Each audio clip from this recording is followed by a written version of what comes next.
Kisah Para Rasul pasal 20. Dari Makedonia ke Troas. Setelah reda keributan itu, Paulus memanggil murid-murid dan menguatkan hati mereka. Dan sesudah minta diri, ia berangkat ke Makedonia. Ia menjelajah daerah itu dan dengan banyak nasihat menguatkan hati saudara-saudara di situ. Lalu tibalah ia di tanah Yunani. Sesudah 3 bulan lamanya tinggal di situ, ia hendak berlayar ke Syria. Tetapi pada waktu itu orang-orang Yahudi bermaksud membunuh dia.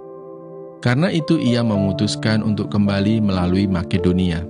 Ia disertai oleh Sopater, anak Pirus, dari Berea, dan Aristarkus dan Sekundus, keduanya dari Tesalonika, dan Gaius dari Derbe, dan Timotius dan 2 orang dari Asia, yaitu Tikhikus dan Trofimus.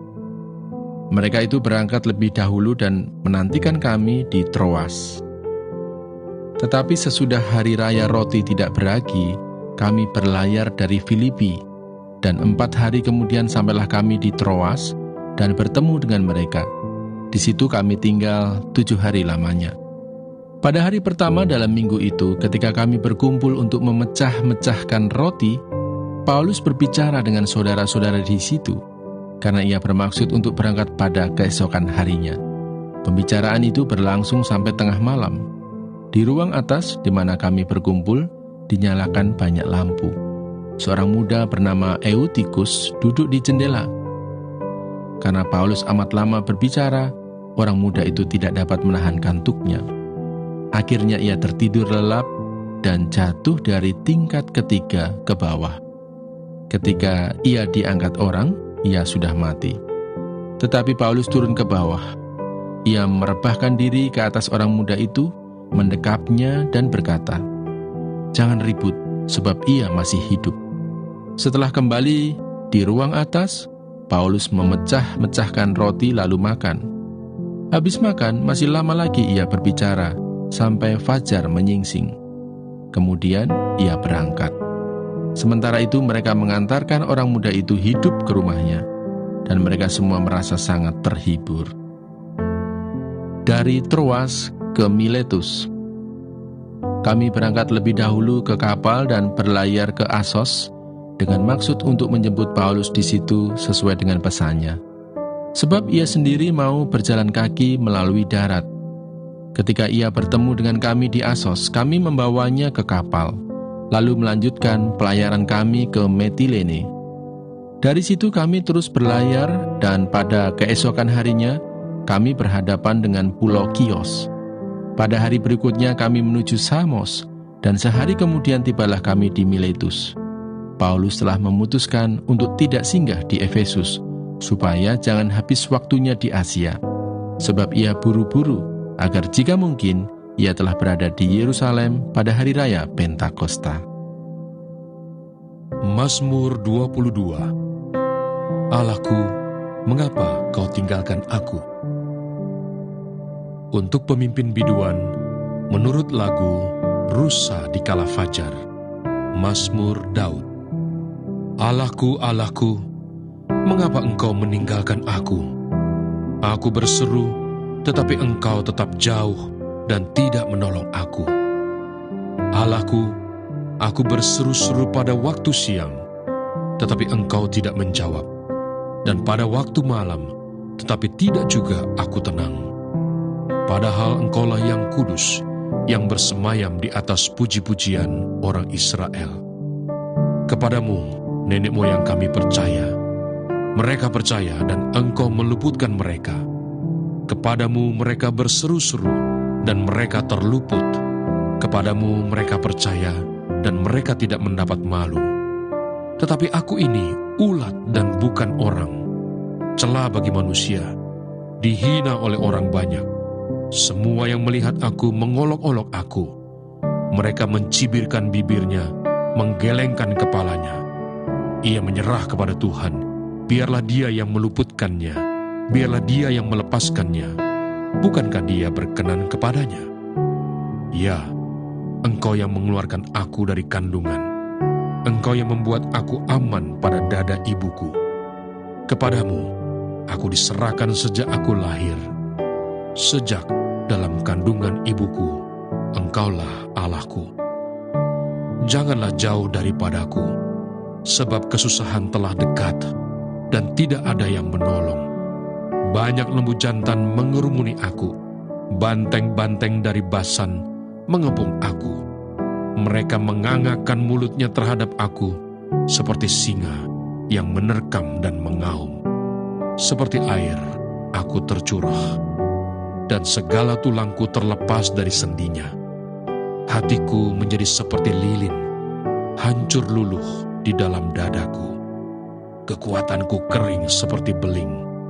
Lidahku melekat pada langit-langit mulutku, dan dalam debu maut Kau letakkan aku.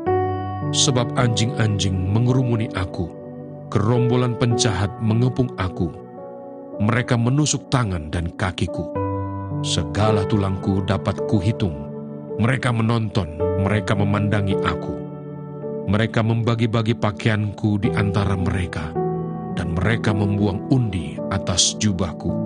Tetapi Engkau, Tuhan, janganlah jauh.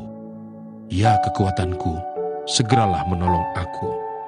Lepaskanlah aku dari pedang, dan nyawaku dari cengkeraman anjing. Selamatkanlah aku dari mulut singa dan dari tanduk banteng. Engkau telah menjawab aku. Aku akan memasyurkan namamu kepada saudara-saudaraku, dan memuji-muji Engkau di tengah-tengah jemaah. Kamu yang takut akan Tuhan, pujilah Dia. Hai segenap anak cucu Yakub, muliakanlah Dia, dan gentarlah terhadap Dia, hai segenap anak cucu Israel. Sebab Ia tidak memandang hina, ataupun merasa jijik kesengsaraan orang yang tertindas, dan Ia tidak menyembunyikan wajahnya kepada orang itu. Dan Ia mendengar ketika orang itu berteriak minta tolong kepadanya. Karena Engkau, aku memuji-muji dalam jemaah yang besar. Nazarku akan kubayar di depan mereka yang takut akan Dia. Orang yang rendah hati akan makan dan kenyang. Orang yang mencari Tuhan akan memuji-muji Dia. Biarlah hatimu hidup untuk selamanya. Segala ujung bumi akan mengingatnya dan berbalik kepada Tuhan. Dan segala kaum dari bangsa-bangsa akan sujud menyembah di hadapannya. Sebab Tuhanlah yang empunya kerajaan. Dialah yang memerintah atas bangsa-bangsa. Ia, kepadanya akan sujud menyembah semua orang sombong di bumi. Di hadapannya akan berlutut semua orang yang turun ke dalam debu, dan orang yang tidak dapat menyambung hidup. Anak-anak cucu akan beribadah kepadanya, dan akan menceritakan tentang Tuhan kepada angkatan yang akan datang. Mereka akan memberitakan keadilannya kepada bangsa yang akan lahir nanti, sebab Ia telah melakukannya. Mazmur 23. Tuhan, gembalaku yang baik. Mazmur Daud. Tuhan adalah gembalaku, takkan kekurangan aku. Ia membaringkan aku di padang yang berumput hijau. Ia membimbing aku ke air yang tenang. Ia menyegarkan jiwaku. Ia menuntun aku di jalan yang benar oleh karena nama-Nya. Sekalipun aku berjalan dalam lembah kekelaman, aku tidak takut bahaya, sebab Engkau besertaku. Gadamu dan tongkatmu, itulah yang menghibur aku. Engkau menyediakan hidangan bagiku di hadapan lawanku. Engkau mengurapi kepalaku dengan minyak. Pialaku penuh melimpah. Kebajikan dan kemurahan belaka akan mengikuti aku seumur hidupku. Dan aku akan diam dalam rumah Tuhan sepanjang masa. Mazmur 24. Kedatangan Raja Kemuliaan dalam bait Allah. Mazmur Daud. Tuhanlah yang empunya bumi serta segala isinya, dan dunia serta yang diam di dalamnya. Sebab Dialah yang mendasarkannya di atas lautan dan menegakkannya di atas sungai-sungai. Siapakah yang boleh naik ke atas gunung Tuhan? Siapakah yang boleh berdiri di tempatnya yang kudus? Orang yang bersih tangannya dan murni hatinya, yang tidak menyerahkan dirinya kepada penipuan, dan yang tidak bersumpah palsu. Dialah yang akan menerima berkat dari Tuhan dan keadilan dari Allah yang menyelamatkan dia. Itulah angkatan orang-orang yang menanyakan dia, yang mencari wajah-Mu, ya Allah Yakub. Angkatlah kepalamu, hai pintu-pintu gerbang, dan terangkatlah kamu, hai pintu-pintu yang berabad-abad, supaya masuk Raja Kemuliaan. Siapakah itu Raja Kemuliaan? Tuhan, jaya dan perkasa. Tuhan, perkasa dalam peperangan. Angkatlah kepalamu, hai pintu-pintu gerbang, dan terangkatlah kamu, hai pintu-pintu yang berabad-abad, supaya masuk Raja Kemuliaan. Siapakah dia itu, Raja Kemuliaan? Tuhan semesta alam. Dialah Raja Kemuliaan. Demikianlah pembacaan firman Tuhan hari ini. Tuhan Yesus memberkati.